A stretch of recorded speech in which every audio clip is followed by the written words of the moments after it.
Unit 2. Friendship. The Unlikely Best Friends. By Subbarao. Gujraj, the elephant, lived in the best booth of the royal stables. The king was fond of Gujraj, and he had ordered that the elephant should be well looked after. In spite of royal comforts, Gujraj was sad because he had no friends. The mahout, or elephant trainer, was the only one he ever interacted with. The mahout was a kind man who served Gujraj food and gave him a bath in the elephant pond daily. He was a good caretaker, but not a friend. "I wish I had a friend I can play with," thought Gujraj. One late evening, a dog strayed into the stable. Gujraj could see that the visitor was tired and hungry. He pushed some of the food he was munching towards the dog. The visitor wagged his tail, looked up at the elephant to convey his thanks, and then turned his full attention to the food in front of him. As soon as he finished eating, he fell asleep. The next morning, the mahout found the stray dog in the stable. He did not mind the dog. He also noticed that Gujraj seemed to like the company. So, he threw some crumbs to the dog, which the animal accepted, wagging his tail. When the elephant went out for a bath, the dog accompanied his friend.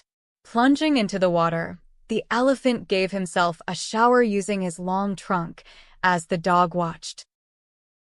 The elephant took a trunkful of water and playfully splashed the water on his friend. The dog yelped, for he hated taking showers. The mahout laughed. On their way home, the elephant picked up the dog with his trunk and placed him on his back. The dog was delighted to get a ride. A farmer passing by saw the dog. "Bunty," he yelled. The dog ran to him. The farmer hugged the dog and told the mahout that he was looking for his dog ever since he disappeared from his house. He was glad he found him now. The mahout had no objection to the farmer taking the dog home. The farmer tossed a rope round the neck of the dog, saying, "Come, Bunty, let's go home." Only when the farmer pulled the rope did the dog realize that he was being taken away from his friend. He yelped, the elephant winced, but neither the farmer nor the mahout noticed that the two friends were in tears. The next day at lunchtime, the mahout served Gujraj his favorite food.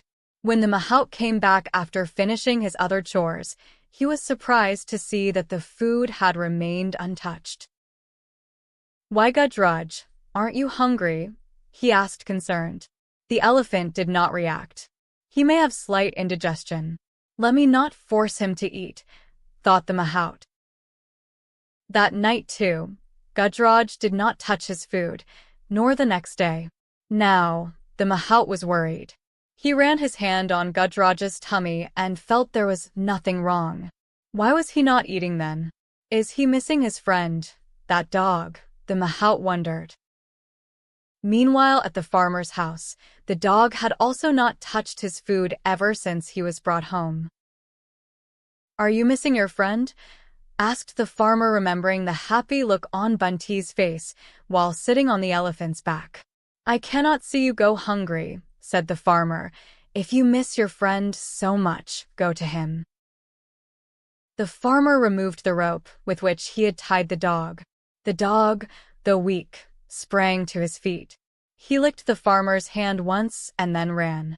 He stopped only when he arrived at the stable. The elephant picked up the dog with his trunk and gave him a joyous swing. The mahout was relieved. He quickly brought the food. "Both of you eat first," he said.